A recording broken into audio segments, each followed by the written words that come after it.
You know the names. You've seen the plays. But what about the stories behind the game?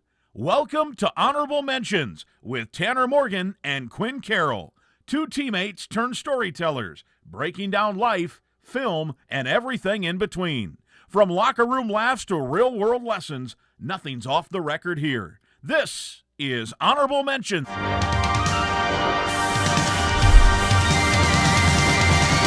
Morgan to throw, has time, lost one near side for Tyler Johnson. He has the catch at the 10, down the sideline, touchdown! What a play! He's got all the double, the one at the 10, turns it up 5, touchdown! Minnesota Golden Gophers!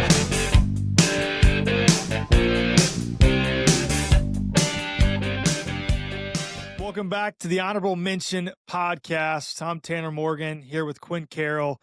Quinn, going on episode 2 here. We're excited. We're out of the launch phase. Now we're actually getting into regularity. Tell our listeners kind of when they can, expect what we're doing, as we're still trying to figure this out, but we love it. It's fun. I think we have something to add value to. Tell our listeners a little bit about what they can expect with what we have to offer. Yeah, welcome back, guys. Thanks for tuning in to our first pod. We really appreciate you guys, especially on social media, blowing it up a little bit, hitting that follow button, hit that like button, comment, subscribe on YouTube, Spotify, Apple Podcasts. We're all over now.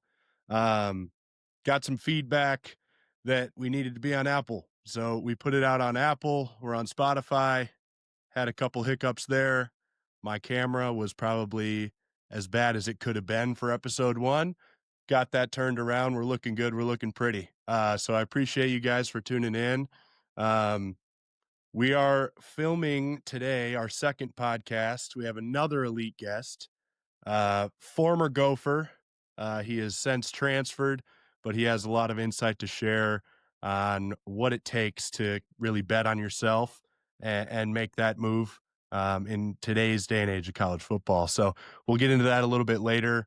We'll be releasing this on Tuesdays at 7 a.m. They'll be dropping for your work commute Tuesday morning. Say it again, Tanner. On Tuesday. For your work commute Tuesday morning, it'll be out. So you guys will have a fun thing to listen to during your lunch break, what have you, throughout the week. But we really appreciate you guys. We appreciate the feedback and all the listens and support on social media and on all platforms. So getting into it, we had a big weekend. We are now filming after the first week of the college football playoffs, after the first round. Started off with a thriller in Norman, Oklahoma, Alabama versus Oklahoma. They were down 17-0, I believe, in the first quarter. Rallied back to make it a tight game at the end. Tanner, give us your thoughts. Well, I think when you get down 17-0, you have a real decision you have to make as a football team. And Alabama made that decision. Down 17-0, 4th and 2. They could easily have settled for 3. They choose to go for it on 4th and 2. They've been aggressive the entire season, going for a lot of 4th downs. Ty Simpson, they run snag, which is you have a spot that can sit down versus zone. He turns into a slant versus man, a corner, and then something to the flat. They motion to it in a unique way. They throw the sit route, the spot route. The spot route punctures, breaks 3 tackles, goes for a touchdown, and the game just flips. Next drive, the punt debacle, special teams, right? It's the things that win or lose football games that go unnoticed, man. During practice, it felt it's the little weird, things, didn't right? it? Blocked punt. It felt pick 6, getting Alabama back in this game. It's like, who's got money on it? You know what I mean? Well, dude, and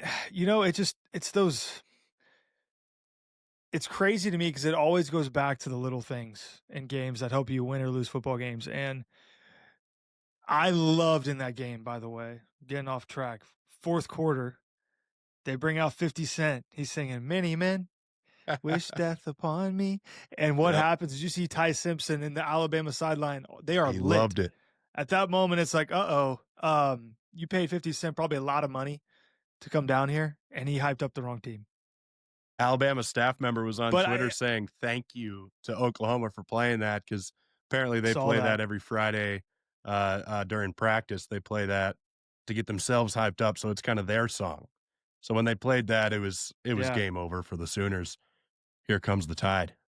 abs- absolute. And the Tide roll.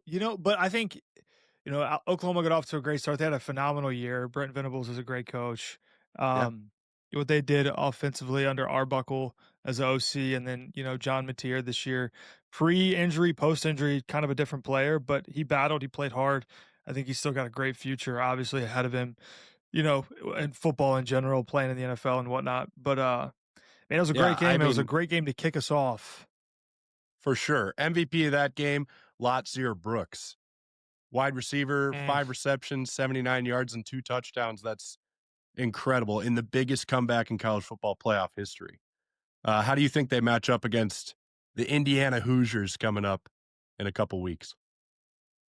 I think it's going to be an exciting matchup. Indiana obviously is going to come in as the favorite. I don't know the exact line. I'm sure you do. I probably should. That's on me, listeners.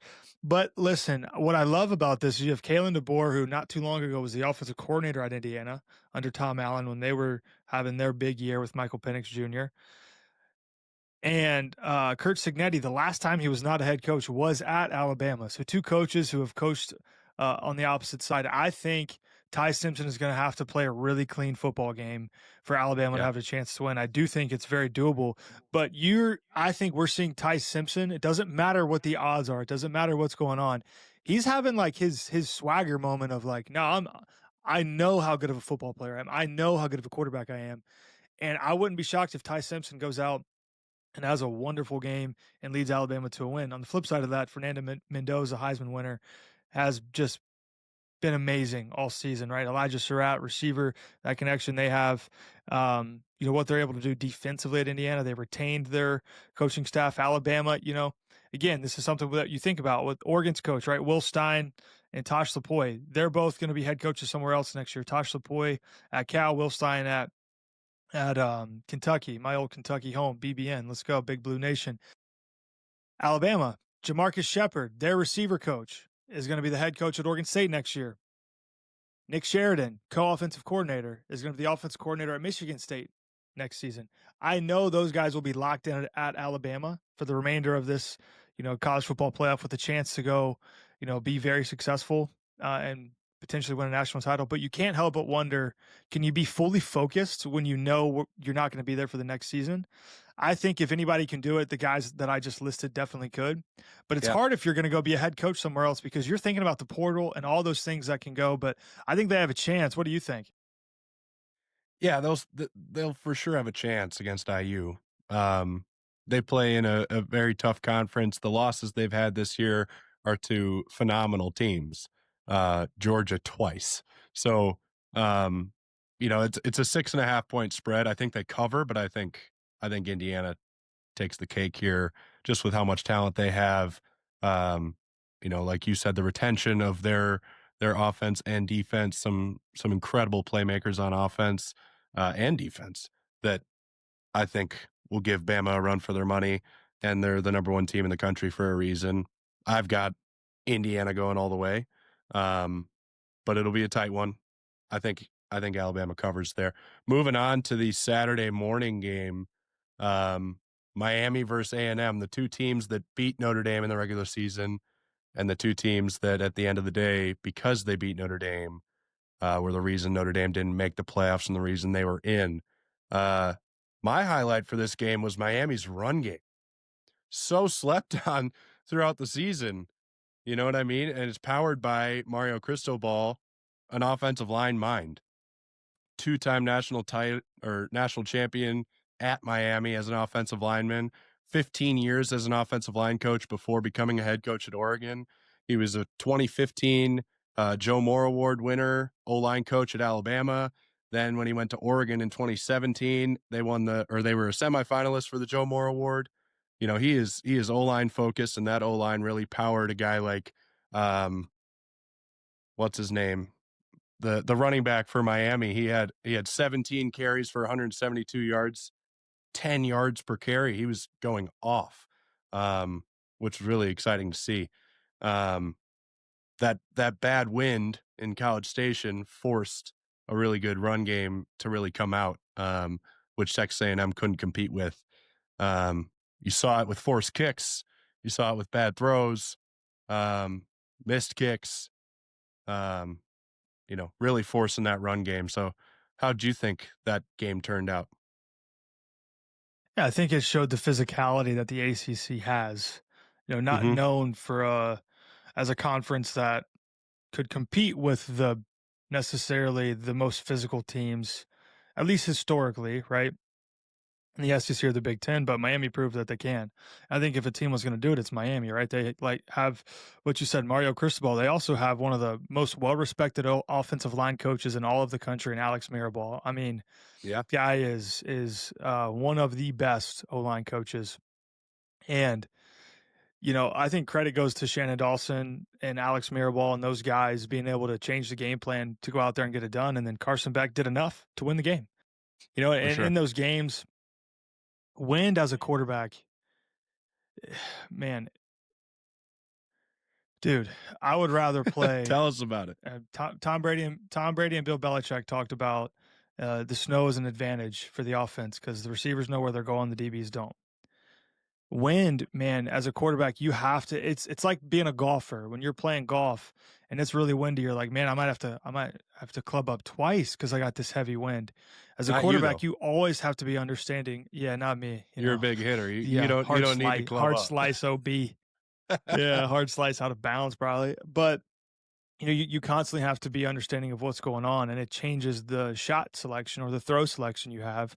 So it's a big factor that, and on TV it's hard to tell sometimes. It looks windy, but you don't really know exactly what's going on.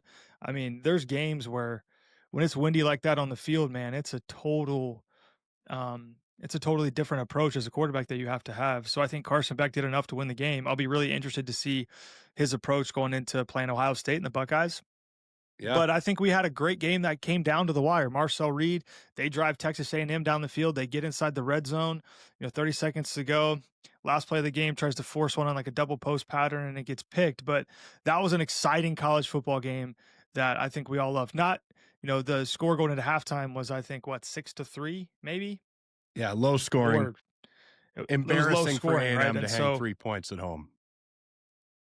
Yeah, so that's just and straight embarrassing. Colin Klein, offensive coordinator at Texas A&M, had already accepted the job at Kansas State, where he was the previous offensive coordinator and also a legend college football quarterback there under the regime that Kansas State had. So I think when you look at it, one issue that I see, people always talk about the calendar and the clock of college football, and I agree, all these coaches are trying to figure it out, and everybody is, but it would be hard knowing you're calling plays for a team, but at the same time, like your university that you're going to go be the head coach at is probably pulling on you a little bit. But I hate that. I hate that effect. Right? It doesn't happen in the NFL, and I hope eventually that we get that figured out so coaches can, be fully focused. And I'm not saying Colin Klein wasn't focused. I know he was, but I just don't like that as a fan, knowing that this guy's going to leave. But I mean, Ole Miss, Charlie Weiss Jr. called the plays for Ole Miss. We'll talk about that later. And he's going Here to comes LSU. Another opponent for Miami. He did a wonderful job. Here comes another opponent for Miami that's changing things up with Ohio State. Brian Hartline, the offensive coordinator, took the head coach job at USF. He's going to stay on for the rest of the playoffs, but Ryan Day is calling the plays now. So that's a change. It might be Ryan Day's offense at the end of the day, but he hasn't been calling plays. So that's a mix-up among their staff, among their team that might throw a wrench in this game. Might have Miami come up on top if they're disciplined enough on defense. What do you think about Notre Dame? Circling back to Notre Dame, both of these teams beat Notre Dame in the regular season by a total of 4 points. Do you think Notre Dame should have been in the playoffs after seeing week one? Would they have beaten either of these teams Saturday morning? Who knows? Maybe, right? They were a much better team later in the season, but you still have the head-to-head matchup, and you have to put Miami in over Notre Dame because they won the head-to-head, 2-loss team, right? and I get that. I think the argument more is going to be the G5 argument with the college football playoff, and For with sure. James Madison and Tulane getting in, and shouldn't have Notre Dame gotten in over JMU or over Tulane, and I get it. I'm a fan of seeing the underdogs get a chance, but we also want to have good football. I think those are conversations that are probably all being had. Do you have a separate G5 playoff? Do you expand it?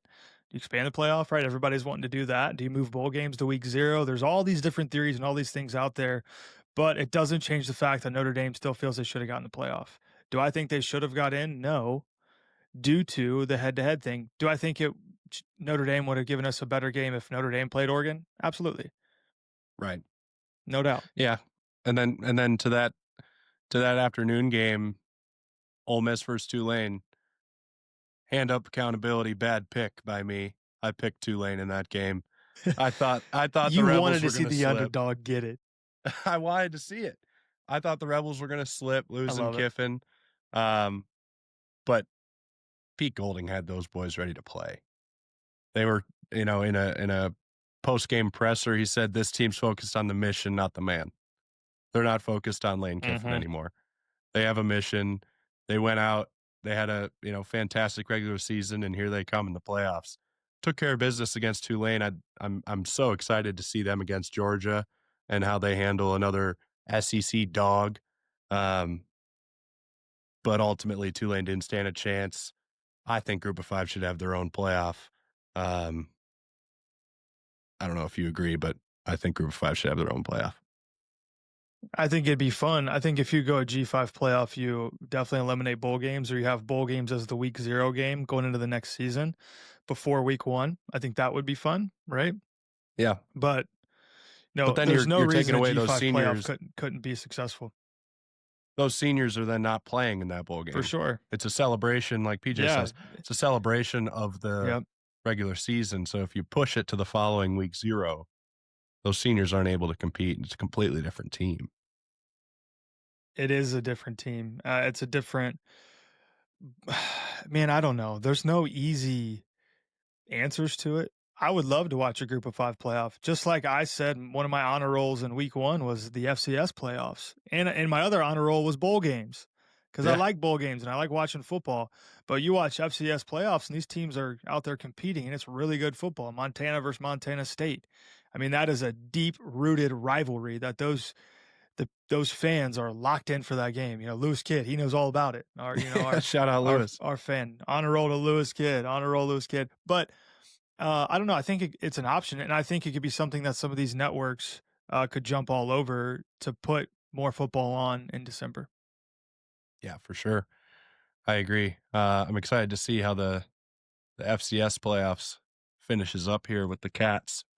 You got the Cats in the title game? Montana State. I think I have to. I actually was there last year when they were building their new indoor facility. Kind of walked through it with Matthew Stevenson, former holder at the University of Minnesota and punter, for his wedding. And when you were walking around there, it was like, man, excuse me, this is a place that I would want to play. And this is a place that I'd want to coach. You got the beautiful backdrop. The town lives and breathes the Cats. And I don't see how you can beat them. They do a great job offensively, too, being a multiple scheme. Their quarterback hit a freaking awesome on the run that really changed the dynamic of the game. He was broke out of the pocket on the run to the right, kind of threw it against his body, which is a no-no in quarterback play, and it goes for, I think, 70. But I don't know how I can go against the Cats right now. Yeah, they're on fire. Lewis Kidd won't stop blowing up my phone, then we need to talk about them. So there's a little blip on the Cats. Maybe we'll go out there next year. The night game for the playoffs, week 1, Oregon versus JMU. Your thoughts? I mean, kind of what we expected, right? Oregon, took care of business and handled it. What I loved was Dan Lanning. This kind of reminds me of Nick Saban. He's not happy in the post-game press conference about how they played in the second half. And I think that's a reason why I'm not writing Oregon off to go the distance here, but also, man, Dante Moore, it will be fascinating to me to see what decision he makes to come back or go to the NFL, because he is a phenomenal player. And I think that's going to be a huge shakeup on portal quarterbacks and where guys tend to go. But what do you think? What do you think of Bob Chesney and company? Rob Wenger is actually going to be the special teams coordinator at James Madison next season. Shout out, Former coach. Gopher coach. Yeah. That's awesome. Good for him. I didn't know that. Yeah, obviously being outscored in the second half 28-17 at your own place is something that Oregon was not expecting, or like Dan Lanning said, that's not the standard. But back to Dante Moore, he said Coach Lanning's our leader and we go how he goes. I love that. I love that mentality as a quarterback. You have that respect of your head coach, and if it starts with you, it permeates within the rest of the team to have that respect for your head coach. When he's up on the pulpit saying post game that he's not happy with how we performed in the second half, letting it slip like that, practices these next couple of weeks are going to be tough for the Oregon Ducks, because they're getting ready to face off a fantastic Texas Tech team. And, if they go out with the same mentality they had in the second half versus JMU, they're going to lose. No questions asked. They're going to lose that game. So JMU put up a good fight in the second half, but again, they shouldn't have been there. Group of Five should have their own playoff. I love Nick Saban's quote about Group of Five teams being in the playoffs. He said, "Our AAA baseball teams is the best AAA baseball team in the World Series." No. So why are Group of Five teams competing with Power Four teams? It's just a different level of competition. I saw a comeback that somebody said, though, which was hilarious. It said, "Yeah, but major league teams don't schedule AAA teams to start the season." Yeah. That was a shot. That was a shot at Nick Saban for playing they were taking Mercer a at the shot beginning of the year or something. Yeah. But if you're an SEC school, which they're moving to a 9-game regular season schedule, which, the Big Ten's been for a while, which that'll be really interesting to see how that plays out in the future. And that's why we have some of these debates for what the playoffs should look like and how many each conference should get in, but whatever. But man, I think, James Madison is going to continue to be successful. Now they're getting Billy Napier as their head coach. Bob Chesney goes to UCLA. He's going to look to do what he did throughout his entire career, going from D3 up to the Ivies, up to JMU. And Billy Napier is going to continue the success that James Madison has had with, Kurt Cignetti, who was there, Bob Chesney, and now Billy Napier, a guy who's been at Florida, right? He had a lot of success with the Raging Cajuns down in Louisiana from a G5 level in the Sun Belt Conference. And I think he knows what he's doing. They're going to continue to have success. The question is a James Madison, a Group of Five team, going to be available to make the playoff in the future, or will they have their own? And if so, when? That's the question. How quickly do you turn that around? What about Texas Tech and Oregon? Who do you got on that one? I think it'll be interesting to see how these teams, the top four teams, start off in a couple weeks. I mean, they've had dang near a month off before they play again. So that rest period could be a deficit for them, as these teams like Oregon, they're learning so much from this game against JMU. They blew them out in the first half, but in the second half, they were kind of on the ropes there for a second. They're learning from that, and they're only heightening the standard in that program throughout these weeks by having another game. So Texas Tech having a little bit of breathing room and having the same amount of time to prepare for Oregon or JMU. I'm sure they were already preparing for Oregon, hoping they would win the game. But at the end of the day, that rest period might come back to haunt them, as Oregon, kind of could knock some rust off there. And that'll ring true to all of these semifinal games coming up here. And I've heard coaches, I've heard players talk about how that is a deficit to them. That'll be hard to overcome as they're in practice mode for so long, and then now transitioning to game mode and a quite big game. For sure. Yeah, it'll be interesting to see how you do that. And it goes back to coaching. I would love to see this game be played in Lubbock. I know it's going to be played in Miami for the Orange Bowl in South Florida. And I understand that and the reason why, but it would be really cool. I think I'd love to see the playoff games be at, you know, the higher seed up until the national championship, more of an NFL approach. That's just me because I think you see like at Norman, at Oklahoma, the light show, all the stuff that they go on, it just makes some of the 50 Cent. uniqueness of college football. Yeah, 50 Cent, baby. So that's my only thing is I'd love to see this game played, but I think it's going to be interesting. Dante Moore, Oregon, Dan Lanning.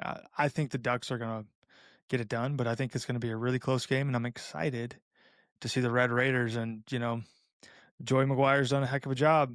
People talk about all the money they have, but it doesn't matter if you don't spend it in the right places. And they seem to have spent their money in the right places. And Texas Tech will be a force for a while to come with the resources they have. Yeah, I agree with you. I think Oregon wins. And I liked how Dan Lanning said that it should have been played in Lubbock. He was like, this game should be at Tech. Mm-hmm. Like this game, they deserve that. Which is unfortunate that it's not. And maybe that's another thing they're trying to clean up with the playoffs. A lot to clean up, obviously. Shifting a little bit to outside of the playoffs, my offensive line mind goes immediately to the Joe Moore Award winner. They announced the Iowa Hawkeyes. Gosh, what a shame. I can't stand the Hawkeyes personally. I know Tanner can't either as former Gophers, but they announced the Hawkeyes, and in that video that they posted, announcing this, they talked about Kirk Ferentz the whole time. Like 75% of the video was about Kirk Ferentz's relationship to Joe Moore and how that sparked his coaching career.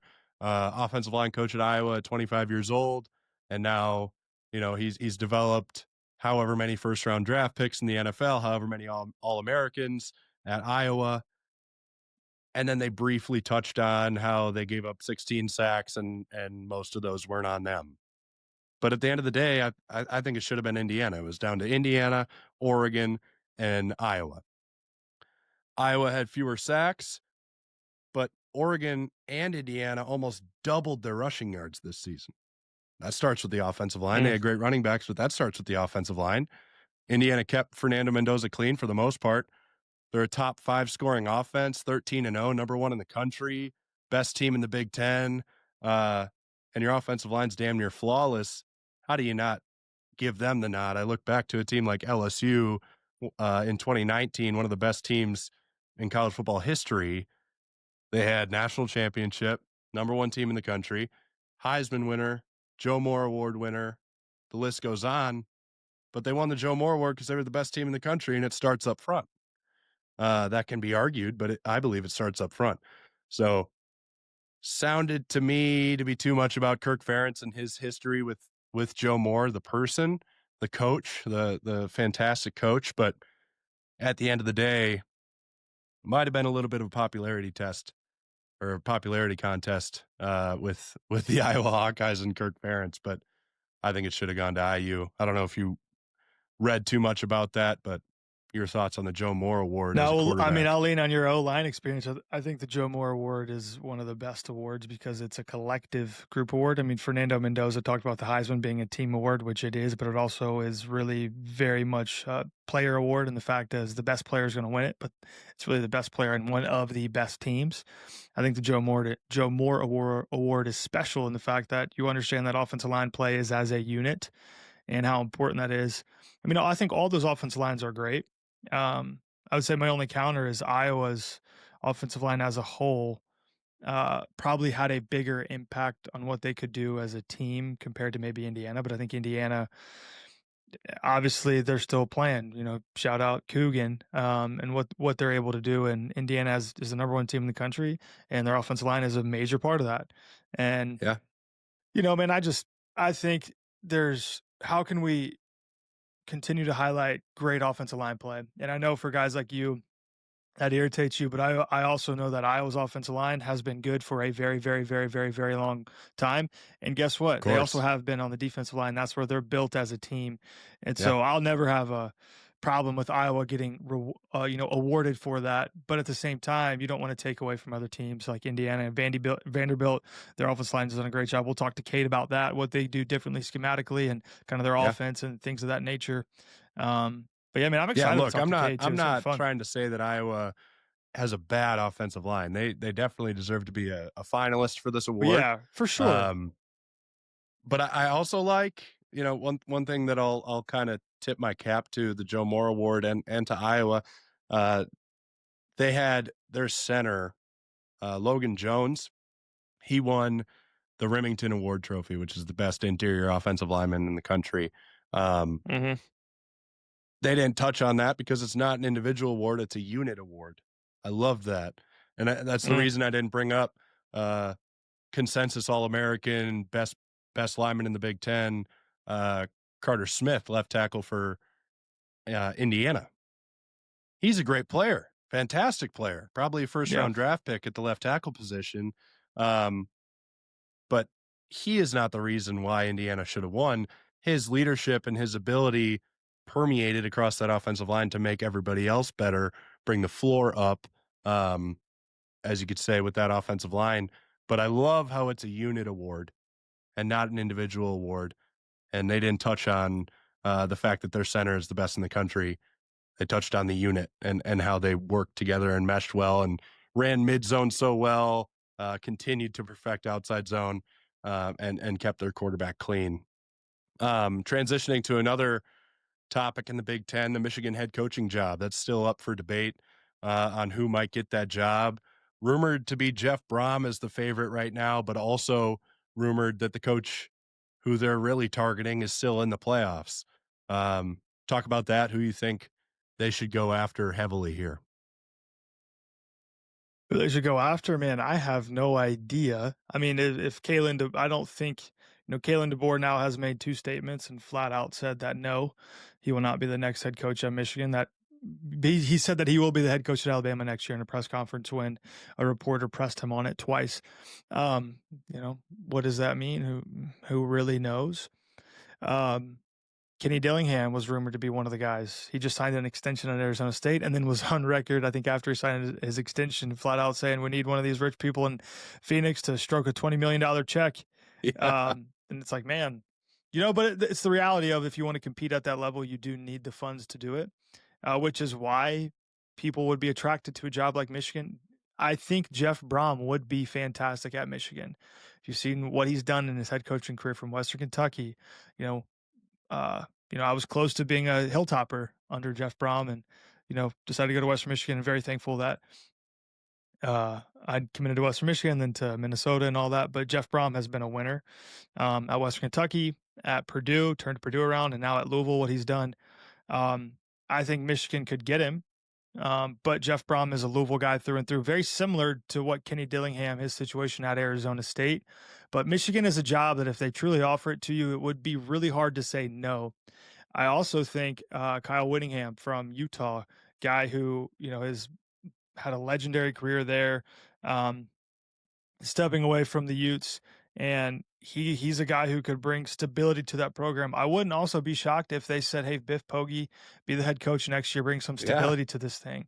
Because what you have going against you is you have this timeline, right? Ward Manuel, the athletic director, recently said that they're not really, rumored to have said they're not going to talk specifically numbers and portal stuff with players until they hire a new coach. Well, that portal opens pretty soon, and I think just over a week.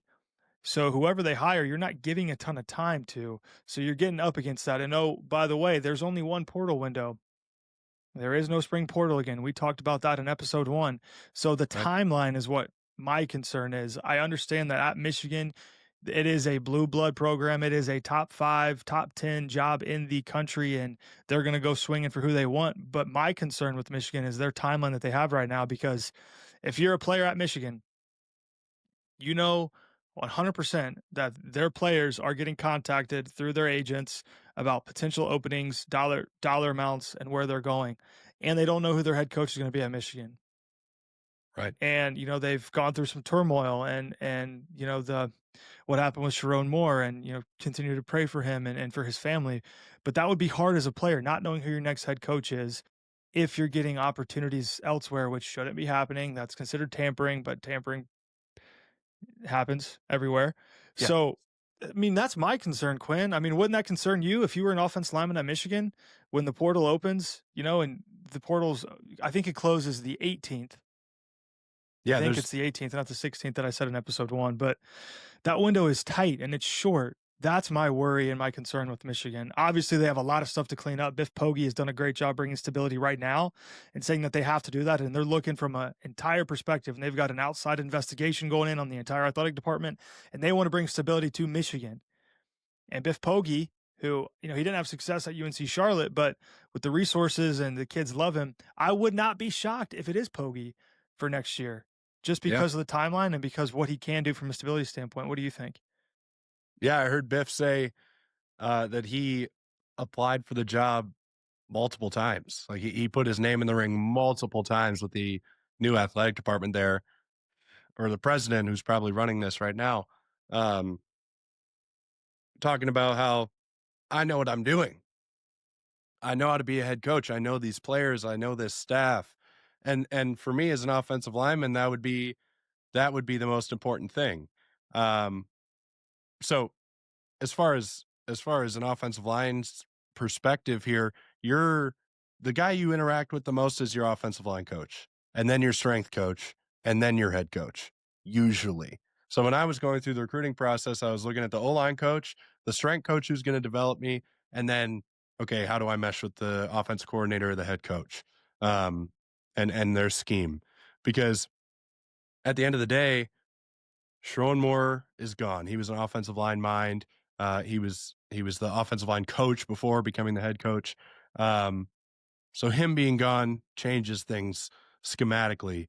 And with him being gone, somebody else coming in, that's a new offensive line coach almost for certain.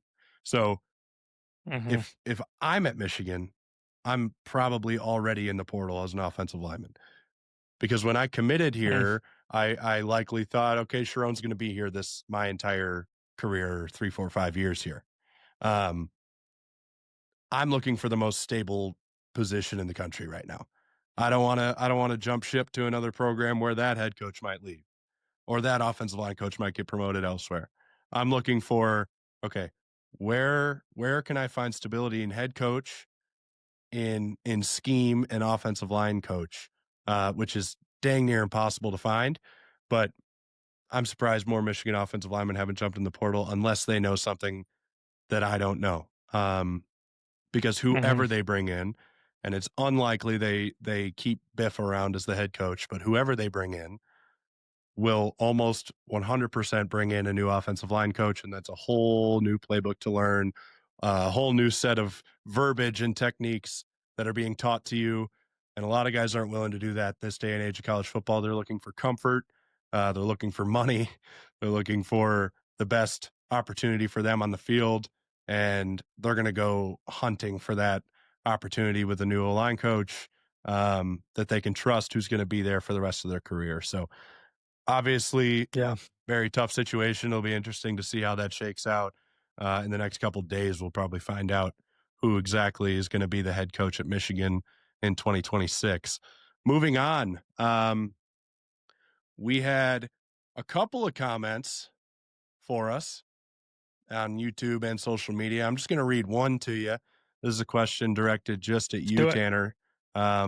He obviously didn't think that I was wise enough to touch on this topic, but we want to hear from you guys. So anytime you have a question, hit us in DM on Instagram, TikTok, Twitter, YouTube. You can comment on Spotify. You can comment on YouTube. Any of our videos, any of our platforms, message us, comment us, like, comment, subscribe. Hit us with any questions so we can answer them here. This one coming at you by @DennisAllen8336 on YouTube. He says, hey, Tanner, long form question. It would be interesting for you to address on the pod. In your honest opinion, what could Harbaugh change to get the running game going to further help Drake and the offense? It seems the RPO scheme you ran under Kirk really benefited the run game. Could Harbaugh implement some of that to get the run game going, or is it too differentiated from his existing scheme? Yeah, I'll answer this question and then we'll get to our guest, Cade McConnell. Dennis, thank you for the question. Football is a cyclical game. RPOs in 2019 and 2020 were wide open because what happens when you have the back away and a quarters run fit, the nickel or the Sam, which would be, the guy inside of the slot receiver, he would be responsible for a run fit, whether it's the B or the D, however they fit it. Well, teams got smart. They switch the responsibility of the nickel and the safety. They'll put the nickel outside, the safety inside, which takes away those in-cut RPOs that are your big money plays.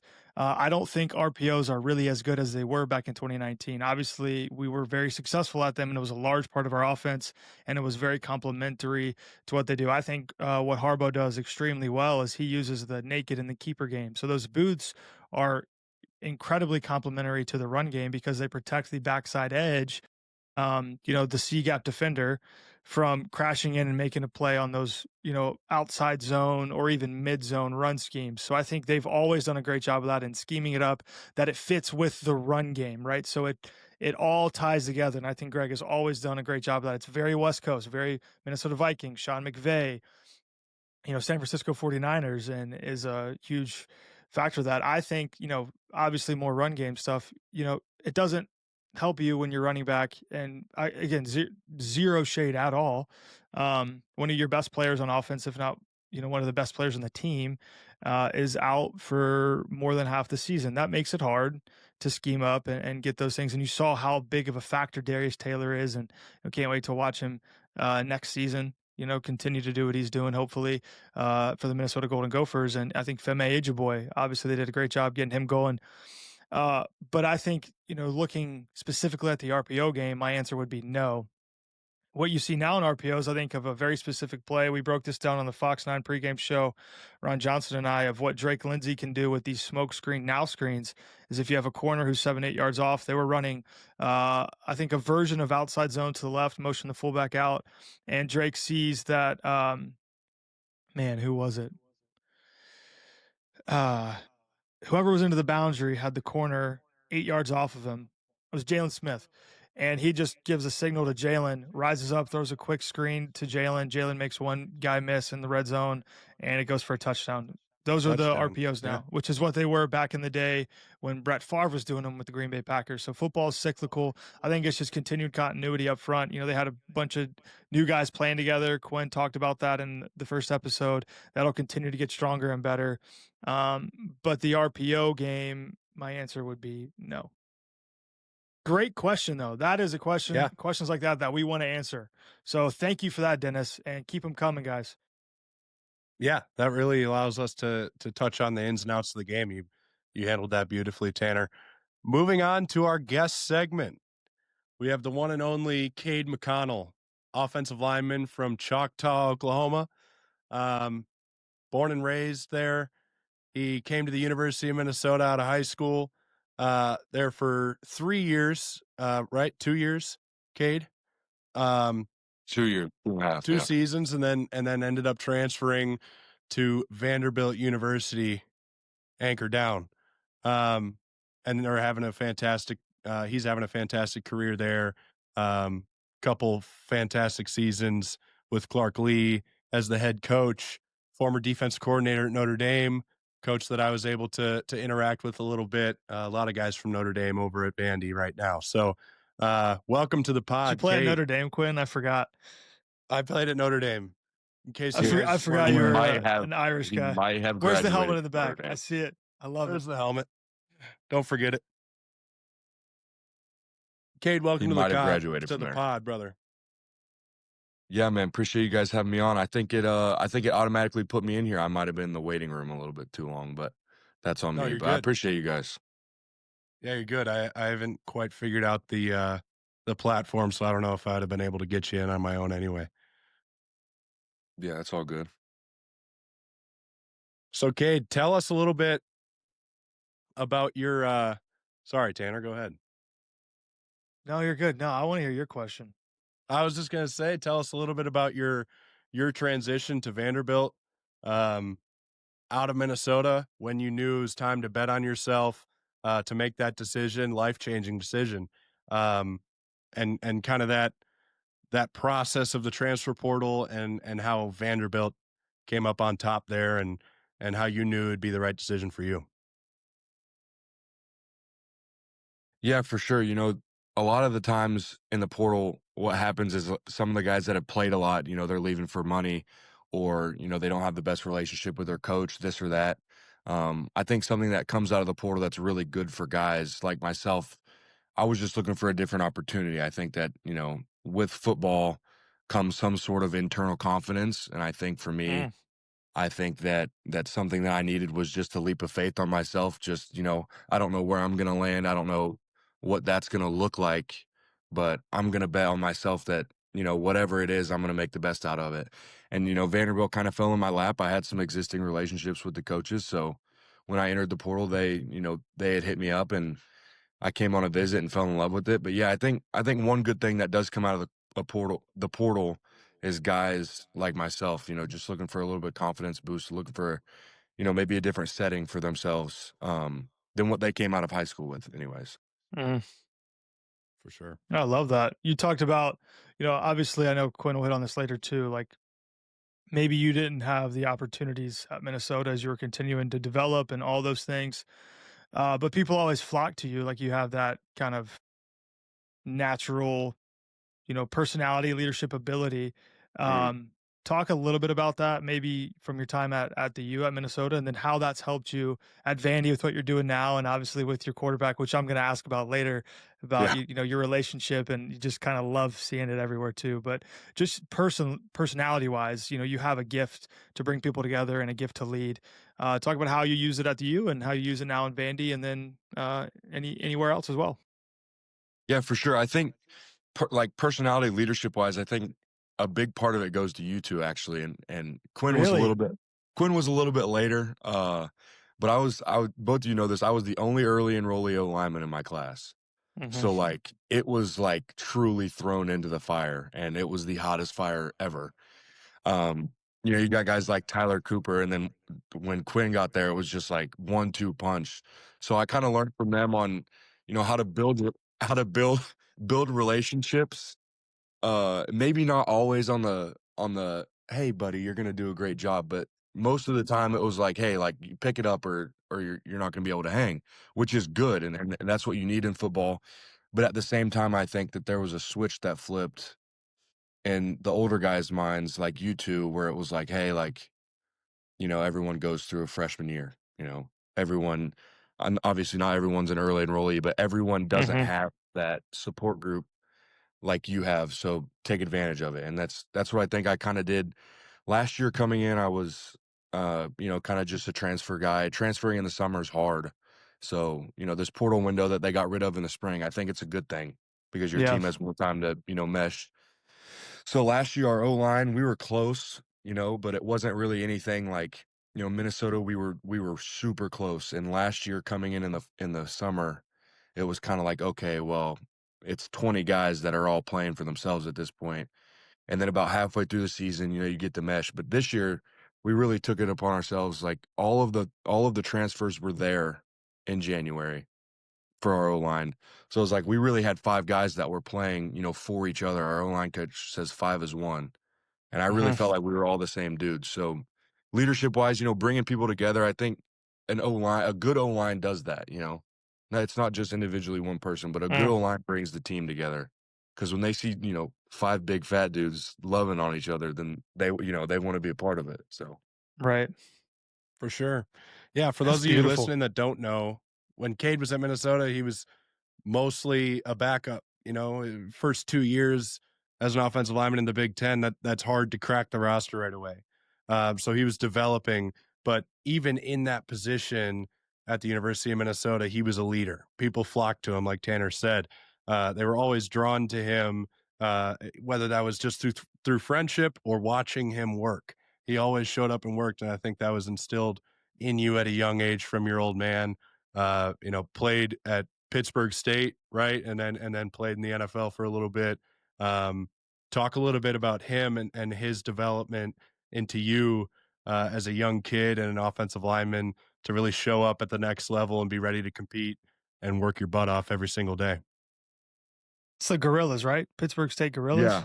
Yeah. My That's middle cool. brother actually is playing there right now. Well, he's home now, but he's playing there and he'll be a sophomore next year. So it's pretty cool little legacy Huge. deal. But yeah, no, man. So I'm the oldest. And if any of you guys are the oldest, I know Quinn's like the baby, but I was like my dad's little brother growing up. You know, like all he wanted me to do was be the best.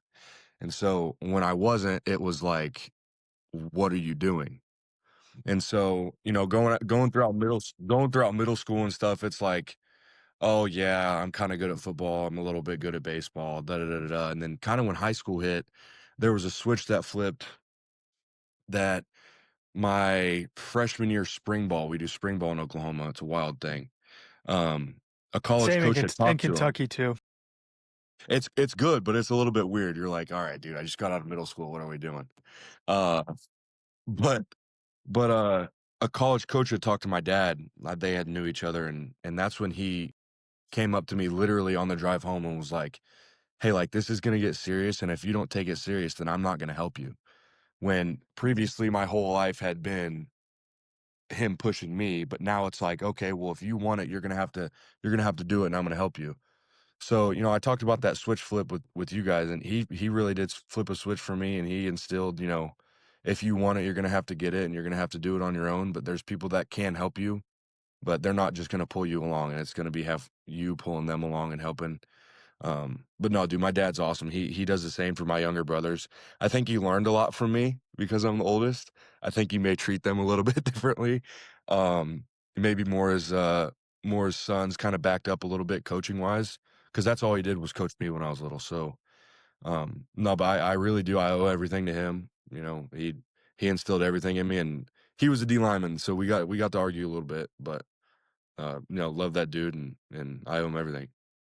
I love it. It's such a great parenting example, and yeah, it's cool. It's cool to see, right? Even the legacy piece with your middle brother, and then what you guys are able to do as a football family. Pretty fun, and just kind of the giving you the ownership of it instead of, you know, hey, I'm doing it for you, but he made you take ownership of it, and probably helped you a lot when you stepped in as a, you know, true freshman in January in Minneapolis when you're freezing and going through winter workouts and all that stuff, that you had to take ownership of Yeah, all of those things. like 12 degrees on your first day. Yeah, 12 degrees is a little warm. No, I'm kidding. Yeah. But you talked about the O line, you know, 5 as 1. You have a Mm. phenomenal offensive line coach. Yeah. And I see that when I watch Vanderbilt play in general. It's not just 5 as 1, it's a team that plays as one, which I think is a coach's dream. Can you talk about how the offensive line embodies that as offense? Then your quarterback is a guy who, you know, we played against him when he was at New Mexico State Yeah. week 1, right? Yeah. And to see what he's been able to do from New Mexico State, you know, being the Heisman runner-up this year, plays with so much grit. You could tell as a guy that people flock to and love, you know, Yes. the way that he leads and the confidence that he's built in, which you need at a place when you're turning around Vandy, which you guys have done, which I think is an underrated story in college football. Can you talk a little bit about how you guys as an offensive line, like we're a quarterback O-line podcast here, right? We've got a former quarterback and offensive lineman. How does that relationship go? How you guys push each other, work well together, but you guys seem to be like the heartbeat of not only the offense, but the team, and the whole team embodies that. And I just want to give you guys credit for that, but can you speak into that a little bit?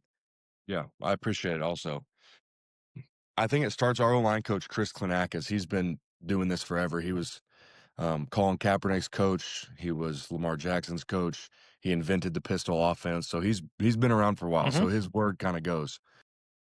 One thing he drove to us this year, which was a little different than last year, is that, you know, our O-line is going to drive the train, is what he says. Is like, we don't win without us, and we lose because of us type deal.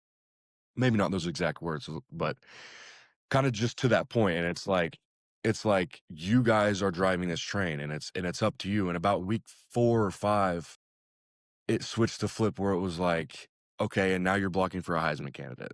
And then so then it really got serious. So we were close before, but then it was like, okay, well, like Joe Moore's cool, Natty is the goal, but that guy's got to get the glory, you know? So that I really think that is what drove our team, and our O-line for sure was like, we want to play good because we want that guy to do everything that he can. And he, speaking on Diego, is like the ultimate competitor, the ultimate teammate. He's got a nickname for everybody. And it's like that's the hard part about the world we live in is people see things and they don't know people. You know, Right. does that make sense? Like, For sure. if Absolutely. you were able to sit and shake this dude's hand, it would be like, I've known you since I was 4 type deal. And It's a so gift. that it is. And every quarterback I've been around, since I was 17 in New Tanner has been like that, truthfully. And I've gotten really lucky, honestly. It's like those guys bring a team together and you wouldn't want to play for anyone else but the guy that's behind you. And that's what makes a team good. And then, we got honestly the best head coach in the country to bring a group of guys together to start from nothing and do what we've been doing. It's all credit to him. And, he's insane. That's so awesome. I love that you touched on getting your quarterback the glory, right? Like Joe Moore Award's cool, and we Tanner and I talked about that a little bit. I think Vanderbilt should have been up there as a finalist. As far as stats go, as far as how the offensive line commanded the offense and really set Diego up to keep him clean, to allow him to scramble and make big plays. That's what he does on the field, but giving him the glory or doing everything in your power to make sure he gets the glory is so cool and such a cool insight into the offensive line's mind. Like, we're not in it for the shine, for the glory, for anything for us. Awards are great. Joe Moore Award's great. All Big Ten, all SEC is great. But Yeah. that's so cool that was the mindset up front, is we need him to get that bronze trophy at the end of the year. Unfortunate that he didn't, but he gave it a hell of a run there. Talk a little bit more about your transfer process and stepping into Vanderbilt as a guy who hadn't necessarily played very much. You're trying to lead, you're trying to earn your stripes among the locker room, trying to earn your stripes on the field and get some playing time, because that was ultimately the reason you left, right? Was to get more playing time and find a better position for you. So how did you handle the outside noise of transferring, whether that was from Minnesota fan base or from other teams telling you, hey, you shouldn't have gone to Vanderbilt, you should have came here, and then just that development as a leader at Vanderbilt in your short 2 years there?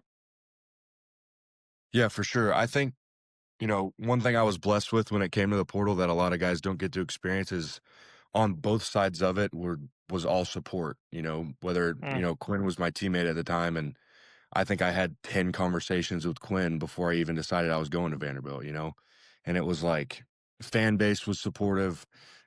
All of my teammates were like, hey man, like you go do you, bet on yourself. And that was my mindset. And it was like, Vanderbilt seemed like the place that I could do that at. And I sat down in Coach Lee's office after a 2-10 season, which nobody has experienced that in this conversation, but I couldn't imagine. And for a head coach to look at me and be like, by the time you're done here, like we will be in the national championship conversation. And I was looking straight at his face and I was like, I agree. Like I believe in Wow. every single thing you're saying. And, That's so after that awesome. point forward, I was like, dude, I'm in. And I knew of Coach K. Coach Klinak is my line coach. I knew of Coach K. And, I was there for maybe, 24 hours total on that visit. And I think for 8 of it, we watched film. So, I was bought in at that point, and I was like, okay, this dude loves ball. He doesn't do much else. Right. But no, the transfer process, it was really easy for me just because of the support I had, whether it was family or whether it was teammates, on both sides. So I was blessed with that for sure. Dude, that's amazing. Coach K, so I'm from Kentucky, Northern Kentucky, and got offered by Louisville when he was there. He came down, and I remember when he came in and videoed me throwing one day randomly. He's pulling out the iPad, filming me throwing, and my head coach was freaking out because my head coach dealt with a lot of guys in Kentucky. He was at Lexington Catholic for a while, still there doing a great job. Mike Engler at Ryle High School, and he was like, that's Coach K. Coach K's here. And he starts telling me all the history about him. Like, man, that's amazing. So it's just funny, to see the success he's continued to have and what he's done, not only for you guys at Vandy, but for the game of football. I want to transition to something off the field, which transferring to Vanderbilt gave you this opportunity, being in Nashville. with the opportunity with Bussin' with the Boys, which one I think is a great podcast that everybody loves. I'm pretty sure most of our listeners are familiar with Bussin' with the Boys, but I saw it on TikTok or Twitter that you were going on there, and I was like, dude, this is perfect.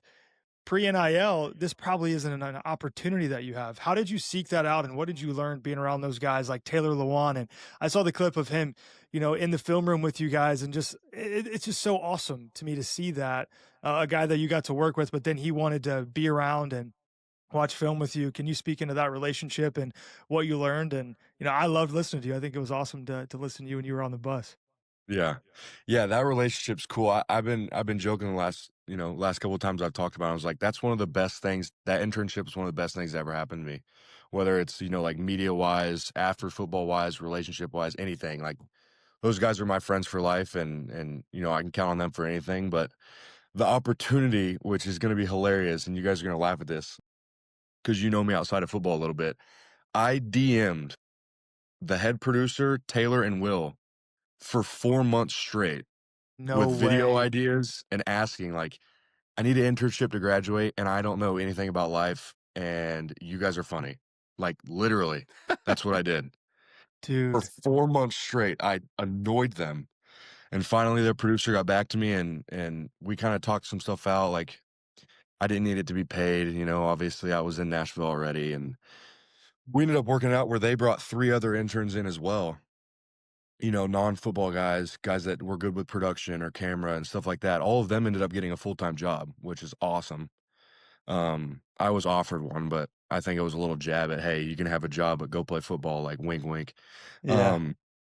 But no, that relationship's awesome. Taylor, me, and Isaiah Glass, my tackle this year, we watched film every single Monday. So Coach K was ripping our butt in the meetings, and then we talked to Taylor, and he'd be like, "What are you doing?" And it just like stabbed you in the heart. 'Cause it's like a Hall of Fame guy is like yelling at you instead of your coach. But no, those guys are awesome. Bussin's a great opportunity, and I think they do a lot for Nashville for sure. That's amazing. I mean, first of all, it's not like NIL Vandy, which they've done a great job with the NIL stuff that you guys have. But it wasn't like sometimes I feel like we have this kind of mentality that, well, it's NIL and somebody just opened a door for you at Bussin and, that was probably part of your deal. No, like you sought it out 4 Yeah. months with ideas and grit and Yeah. to see kind of what you've been able to do. And then it leads to you learning from Taylor Lewan. Maybe Taylor Lewan gets a little credit now, just playing. But I think that's awesome, man. And in the NIL era, portal era of you took advantage of an opportunity that you had that, God brought you to Nashville to Vandy and you utilized it and its relationships that will carry you on for the rest of your life. So to the people listening, NIL can be a very, very, very good thing. And here is a prime example of that. Like he just said, he wasn't trying to get paid to be on Bussin' with the Boys. It was just an opportunity to do it. And what led to you just getting your degree led to a phenomenal relationship that you just talked about. So I appreciate you giving us a look into the glass there. Thanks, man. Quinn, what do you got for Cade? Maybe the honorable mentions pod will have a couple interns come this summer. Who knows? Hopefully, right? Might have Any to. recommendations? Let us know. Yeah, we need guys in our DMs blowing us up with ideas. Cade, talk Yeah, about I can work remotely if you guys need me to. yeah, that'd be huge actually. You're Thank hired. you for that. You're hired. So this season, Cade, you stepped into a starting role. Right? Last year you were able to compete. I believe you played like all 5 positions in game, which is incredible and speaks to your character and the type of teammate you are, willing to play any position just to get on the field and help the team win, which I love that about you. But this year really stepped into that starting position as was a quick side guard. Yeah, quick guard. Quick guard. Vandy offensive line does strong and quick, You fast. which is very unique. Mm. At any level, very unique. But it allowed you to really build that versatility right and left side to protect a Heisman candidate. But talk about your clip that blew up this year. It was against LSU. Was it at LSU? Yeah. No, it was at home. It was at home. But there was a clip for those of you that weren't paying attention. There was a clip of Cade McConnell. Maybe you saw it and you didn't know it was him. Of Cade McConnell setting at left guard, striking the 4-eye onto his tackle. He falls down, redirects back inside, and absolutely obliterates the nose tackle crossing the center's face. It was a beautiful clip, probably the best offensive line play in history of college football, in my opinion. Talk about That's that right. and how that blew up and how you were able to handle that mentally mid-season, of not letting that get in the way of the ultimate goal. Yeah. Yeah, it was tough for sure. I appreciate the all-time shout. We'll have to do a little research on that. I don't know about that one, but no, dude, that was so LSU was maybe week 6. And we had Mizzou the next week. And so that clip was posted on a Sunday night after the game. And like by that Monday morning, I woke up to like 400 Twitter notifications. And so I looked at it and I saw what it was. And I was like, all right, well, knowing myself, I'm like, if I look at any of this during the week, I'm going to have the worst game of my life on Saturday. But your initial thought was I pretty ended up, sick. That's pretty sick. oh, yeah. Yeah. I remember going to the sideline and watching the play on the, we got iPads now on the play. And my O-line coach just turns around and he's like, oh, God. Just like that. And I was like, oh gosh. No, but dude, like I honestly, during the play, I didn't know the first guy had fallen. So I was just kind of giving him my tackle. He yells in, telling me he's coming in. So then I look inside and, it's an offensive lineman dream to see a D lineman not know what's happening, right? Because he doesn't know I'm coming and it's legal. So I don't know, man. After that play, I was like, dang, woke up that Monday morning and I was like, all right, I got to get off Twitter. I got a game to focus on. But I actually ended up playing a not very good game against Mizzou, but I don't want to blame it on that. Still got the win. Still got the win. Really good game. Really good football team, by the way. That was the best front seven we had faced all year. No, but man, that clip was awesome. I got some cool shouts. I think Richie Incognito got a hold of it, which is like, you grew up hearing about that guy, whether it was good or bad. You grew up hearing about him. Yeah, so, that's your guy. So, I mean, it's true. He's cool. Richie growing up. Yeah, for a little bit, and then it went away, and then I was like, oh, it can't be like him, and then now you can again. So yeah, now he's back. You said Mizzou was probably the best front seven you played against. Yeah, tell us more. They're good. So Mizzou actually has a guy from Oklahoma. His name's Chris McClellan, number 7 on the inside, and he's a year younger than me. Always, followed him throughout high school, whatever. But that was like that week. I knew I was going to be manned up all week against him. Their DN's number 8. He's something. Zion Williamson, maybe something like that. It's coming out of my mind right now. But Isai and I knew we were going to be manned on those two like the whole game. So like our whole week, we're telling the scout team like, and you guys know how scout team is. It's like, guys, right. please go hard right now. You know what I mean? Like we're about to play they're a good football team. But no, dude, it's like that's how every week really is in the SEC, to be honest. And like our scout team guys, I was joking with my brother about this the other day. Our scout team guys could seriously go be FCS All-Americans right now. And it's like those guys are just waiting their turn because when it's their turn, we're screwed. But no, dude, that Mizzou game was really good. We play a great front seven every week. That's what I love about the SEC. Every week it's like, shoot, it's like, gosh, I'm gonna be manned up all week. It's like rough. Yeah. No, but it's fun. I really do enjoy it. And that clip was crazy. I'm glad you talked about the scout team because all of us, at least all 3 of us, have had a time in our careers where we're on the scout team. And that developed us to either grow into that program and become like Tanner, become the winningest quarterback in Minnesota history. For me, I was on scout team at Notre Dame, ended up transferring and having a great career at Minnesota. Cade being on scout team at Minnesota, transferring to Vanderbilt and being one of the best offensive linemen in the SEC and certainly on that team. So I'm glad you touched on that. That's crucial for guys listening, that scout team is a part of the process. And you think about a team like Vanderbilt where those guys could go be FCS All-Americans. I'm going to mention Notre Dame one more time. When I was there on that scout team offensive line to start the year, on that scout team offensive line to start the year was myself, Joe Alt, and Pat Coogan. Pat Coogan, who's one of Crazy. the best centers in the country at Indiana right now, number one team in the country, and you all know who Joe Alt is. So those guys are, they're getting paid. But last question for you, Cade. As you look back, and I know you got one more year of eligibility. And then hold on, we got to make sure we do our honor roll with Cade too. Oh yeah, of course, honor roll's coming up for sure. When you look back at your career so far, you got one more year of eligibility. Did the bet pay off when you decided to transfer from Minnesota to Vandy? I know everything's churning in your head. I went through the same process. How grateful are you that you made that jump to your support staff, to the Lord for the opportunity, and to Vandy for the opportunity? Talk about how that bet paid off for you and how excited you are for the next year.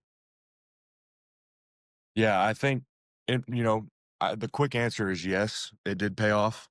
And I think it is a testament to, having faith in the plan that God has for you, and, betting on yourself and knowing that, if you give your all into everything and it ends up not working out, then hey, it was an investment into your work ethic. It's like, if it does work out, then good bet, no, I've taken that mentality. I try to tell my brothers to take that mentality. It's like, hey, like, do what you think is best for you, but do it 100% just in case it doesn't work out and you still are happy with yourself.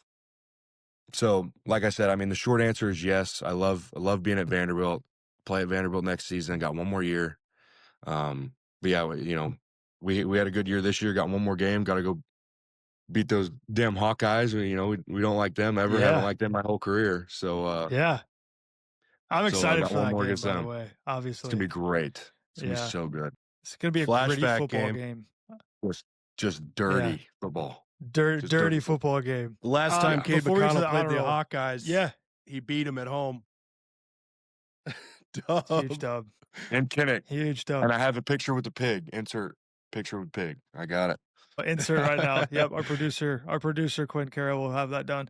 Oh yeah, dude, I just want to say quickly to you, just from being your teammate and seeing you from the 17-year-old that walked in to Minnesota and the only O-line, early enrollee, being in our Bible studies there with the freshmen, to what you've become and what God's done in your life, and what you've grown into is pretty cool. Obviously, as a Gopher, I would have loved to see you do that to you, but the leap of faith that you took to go to Vandy and what it turned into, because when you went to Vanderbilt is not the same Vanderbilt today. They were 2-10 and were probably the laughingstock of the SEC for 20 years, 20 years, and now you guys are a 2-loss team who arguably could have been in the playoff, which I'm not going to ask you about that. A 2-loss SEC team, if you asked me that in the preseason, probably is in the college football playoff, but that just shows you the strength of the SEC, right? Yeah.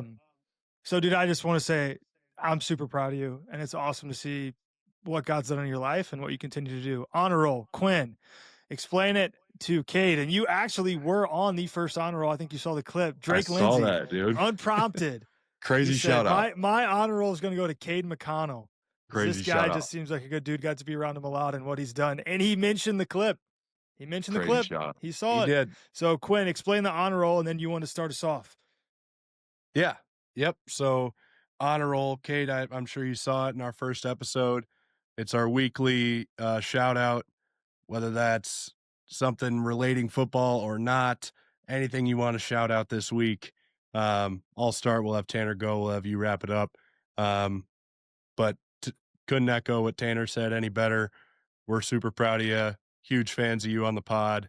Glad you could make it on. So exciting watching you do your thing at Vandy, and a lot of huge goals for you in 26, I'm sure. My honor roll this week in relation to Christmas coming up in the next couple days, are Christmas cookies. My mom has a whole book full of Christmas cookies. She brings out this little tin thing, and it's, postcards full from her grandma, her great grandma, that she makes.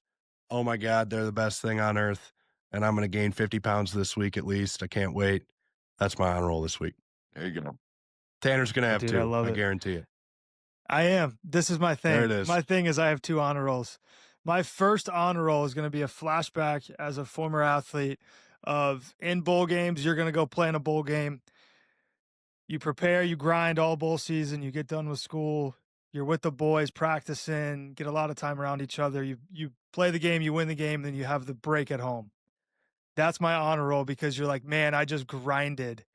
We had a great season. I earned this break. You get to go home, go on a trip. You're probably going to go to Mexico or Tulum or Cancun with Diego, or maybe Vegas again. I don't know. But that is my honor roll, number 1. My second honor roll is going to be along the lines of Quinn, is a nice early morning cup of coffee when you're on an off day. So like Christmas morning, this sounds really weird. I can't wait to see my daughter open up presents. But I'm almost more excited for when I wake up and I have the house to myself and I'm sitting in my living room with a nice fresh cup of coffee. So maybe it's Caribou and maybe Caribou sponsors that cup of coffee. Who knows? No free honor rolls? Cade, no free honor rolls. Cade knows about that. Cade, what's your honor roll? Man, I think if I have to pick a person to honor roll, I'm going to go with Clark Lee because I am currently sitting in Choctaw, Oklahoma for Christmas. And he's allowing us to fly from home to Tampa, which is beautiful. Huge. And awesome. I've never really heard about that. So bless Clark Lee. Appreciate you for that. I'm gonna go 2 honor rolls as well. Yeah. Because I'm hungry and I'm an O-lineman and I need some food. So my grandma makes these Ritz crackers with peanut butter and they're chocolate covered. Oh, goodness. So honor roll Grandma Brenda, because I'm probably going to have 30 of those tonight. Let's go. And that's my honor roll. Oh, dude, I love it. That fired me up. I want one of those now pretty bad. Send us That's pictures, awesome. please. Can you send me a picture? I'll send you a picture In the the second chat? I leave this. Yes. Yeah. We need it for the let's do clip. it. I gotta make a clip for this. Hey, thanks for tuning in to the Honorable Mentions podcast. We had so much fun breaking down all things college football and interviewing our friend Cade McConnell. Such an awesome interview. He dropped a lot of insight for us. I hope you enjoyed it. And if you want to see more of us, like, comment, subscribe, follow us on social media at _TheHM pod. Hit that subscribe button to see more weekly videos. We can't wait to continue to give you more content and to continue to grow this following. Appreciate you guys. We love you. Have a great week.